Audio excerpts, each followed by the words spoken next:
So I came across this video talking about Kung Fu Panda 2 and why it's a 5 out of 10. I imagine most of you expect a disagreement from me, as I've said many times that Kung Fu Panda 2 is one of the best animated movies of all time. I'd say it's the best animated sequel I've ever seen, so I'm super compelled to see where the criticism may lie. So we get this shot of two kids playing with toys and then we hear banging. Presumably it's the five training, but it's actually Poe stuffing dumplings in his mouth. And Tigress is like, your training has paid off.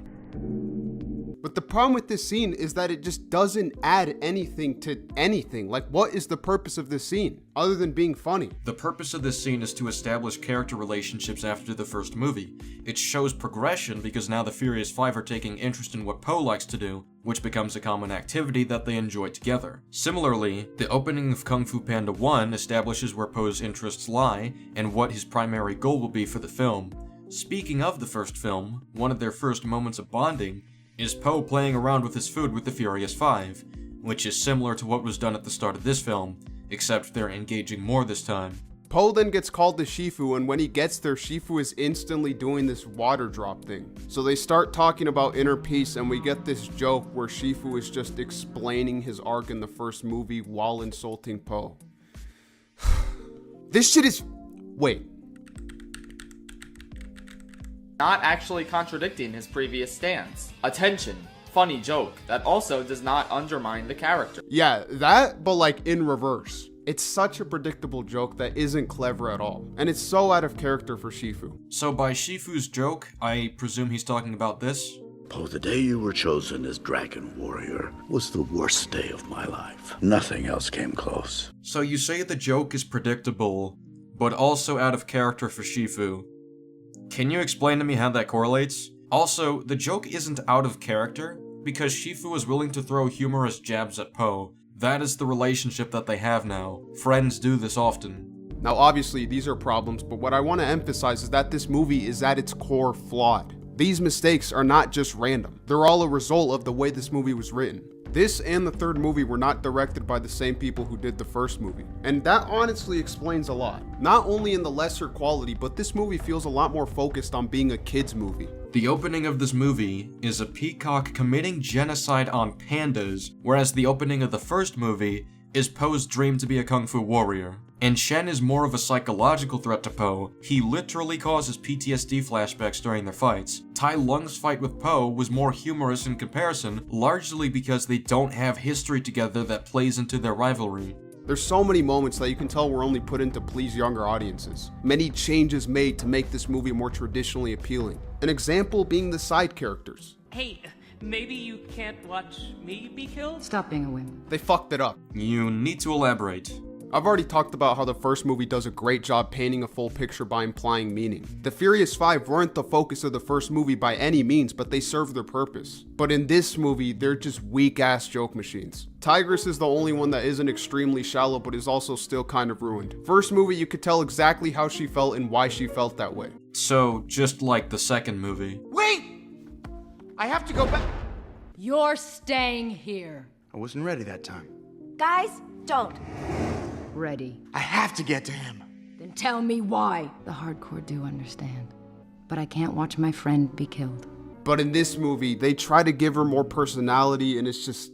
I'm sorry, guys. It was weak. Why? You're showing a scene where Poe expects her to lash out, but instead she shows compassion for what Poe is going through. How does that detract from her personality? Basically, she's the hardcore warrior, but while it might seem like she's just hardcore, she actually does have feelings and understands Poe. But then goes back to being hardcore, but she loses hope, but then it works out, and by the end she's like, that was pretty hardcore. And it's like, stop saying hardcore. Please. Is your reference that she keeps saying the word hardcore? Because it's pretty hardcore how little this proves your point. I think the problem that stands out to me the most is that this movie feels rushed. And not in the sense that they didn't have enough time to make it, but in that they didn't do a good job of fitting the story into a 90-minute limit. There's so many moments in this movie that are simply not set up well. Remember the third scene when Shifu almost randomly brings up inner peace? And it's the first time Poe's hearing about it, apparently? Well, a few scenes later, they learn of Shen, so Shifu sends them to stop him, and Poe's like, wait, how can I do this? And Shifu flat out says anything is possible with inner peace. Bro, it's just like, whatever. So your evidence is that inner peace is brought up to Poe in an earlier scene, and is referenced again in a later scene, your evidence for it not being set up was that it was set up and followed up with later. And then also, Shifu doesn't even go with them. And it's like, bruh, if we're talking about Kung Fu itself being on the line, why? If Shifu leaves, then the valley is unprotected. Well, there's literally no reason for it. He's kind of just not in the movie, and then at the end he comes back. Shifu knew Po was attacked by the cannon. The scene after this happens shows us this. He says, Po, incredible that you found inner peace. And Po's like, I had a great teacher. And it's like, what the fuck are you talking about? He wasn't in the movie. Shifu introduced inner peace to him to begin with, because he's actually in the movie, and he was his teacher since the first movie. There's also a lot of moments where the movie instantly moves on to the next scene.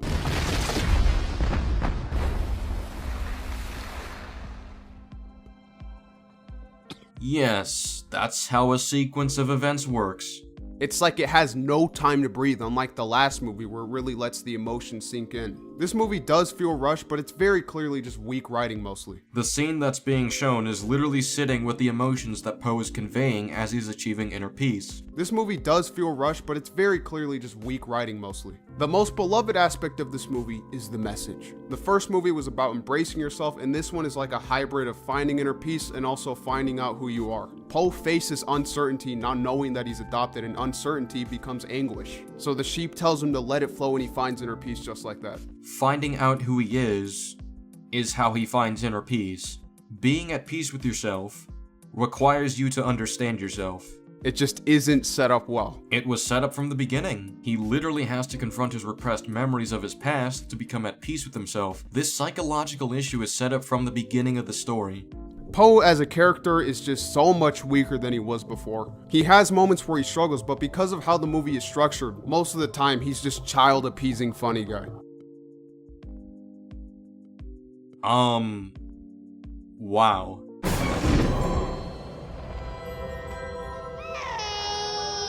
What happened? I think I gotta go. How do I say this? Where did I come from? Mom? Dad? But I thought we replaced you, dear. No. Listen to yourself. You're protecting Gongman City by not protecting Gongman City?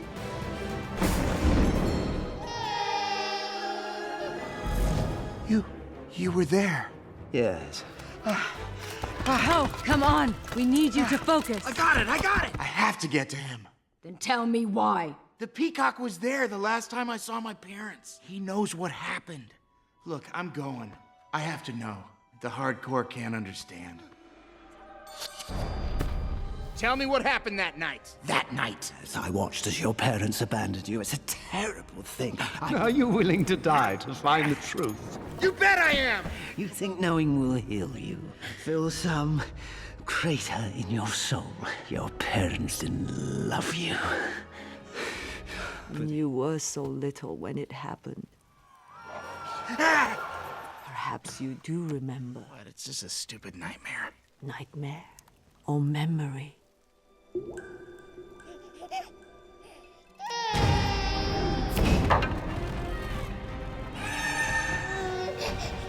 Get them all!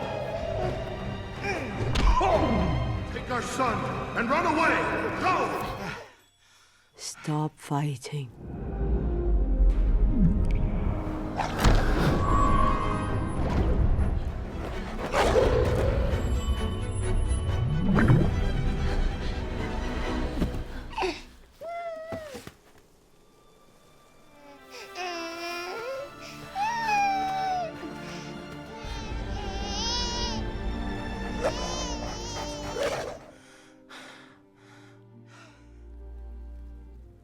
Your story may not have such a happy beginning, but that doesn't make you who you are. I am Po. And I'm gonna need a hat. Tigress. See, that's the thing, Shen. Scars heal. You gotta let go of that stuff from the past, because it just doesn't matter. The only thing that matters is what you choose to be now. The plot of this movie is so dull. It's kind of like an adventure quest plot where the characters go to a city, fight, lose, fight, win. It almost feels inconsequential by the end. Oversimplifying the plot doesn't prove the story is inconsequential. In fact, the resolution of this movie is a consequence of Po finding inner peace, as well as being a consequence of inspiring other kung fu warriors to help out. The movie almost has to come to a stop to have character moments, which for Po are all about his uncertainty of being adopted. It's not just about being adopted, he already knew he was being adopted. Might have been kind of adopted. I knew it. It was about where Po comes from and why he was left behind, and overcoming the trauma that he kept buried all these years. How did I get here, Dad? Where did I come from?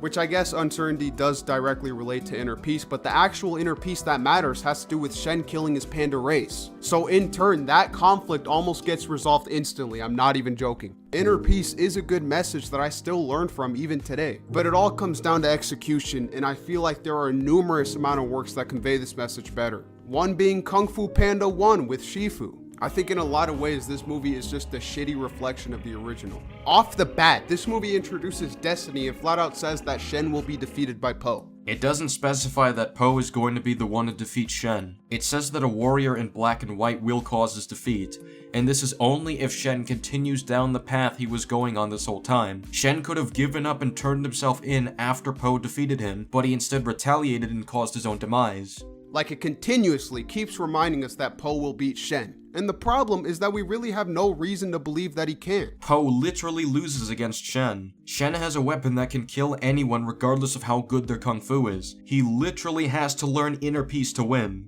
The reason that the first movie's destiny plot works so well is because Po is a fat, worthless panda. How the fuck could this dude beat Tai Lung? And then we experience this masterful story, and by the end, the victory feels earned. There are also a lot of moments in this movie where they use the same music from the last movie and it's implemented in a very similar way. You have this training montage and the journey montage. But here, it's kind of reflecting Shen and Po, but like they don't even know anything about each other yet. Why are we getting this fucking versus screen? The versus screen is for the audience, because we already know their relationship to each other. In the first movie, Po and Tai Lung are two sides of the same coin, but the execution is so good that it doesn't even need to dwell on it. You have the dragon scroll scene versus Shifu guiding a drop of water. Obviously, by default, the dragon scroll scene is way more impactful, but it also helps that Shifu doesn't say, "This is one of Oogway's teachings, watch this." You're comparing the setup for the climax of the first movie to an early setup in the second movie. Of course it's going to be more impactful.